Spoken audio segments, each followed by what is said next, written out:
La fiscalité dans vos investissements, évidemment, c'est à prendre en compte. Par contre, pourquoi tu cries dans ton commentaire?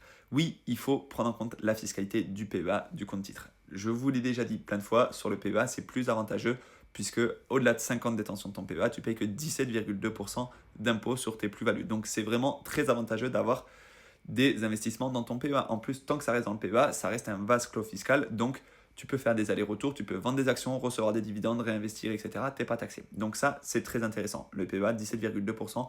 Mais peut-être que ça a amené à évoluer. Peut-être que dans 10, 15, 20 ans, ce sera peut-être différent. Donc, on ne se préoccupe pas non plus à 200% de la fiscalité. On se préoccupe de générer de la performance. Sur le compte titre, pour l'instant, c'est la flat tax. C'est 30%. C'est Macron qui a mis ça en place.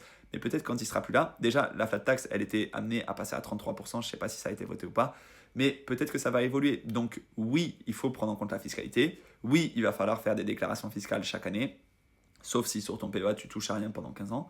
Mais évidemment, on va chercher de la performance là où elle se trouve. Ne vous focalisez pas uniquement sur le PEA parce que c'est moins taxé. Si vous investissez dans des actions orange dans votre PEA, ok, c'est moins taxé, mais l'action orange, elle ne performe pas. Alors que si vous investissez dans des actions Apple, Microsoft, Nvidia dans votre compte titre, oui, ce sera plus taxé, mais la performance, elle sera tellement plus importante qu'à la fin, ce qu'on veut, c'est générer de l'argent. Donc oui, il faut des formalités administratives, je ne sais pas de quoi tu parles, mais évidemment, il va falloir déclarer lors de ta déclaration fiscale, il y a des formulaires exprès pour faire ça. Et ensuite, finalement, ce qu'on veut, c'est aller investir sur les meilleures entreprises ou sur les meilleurs ETF.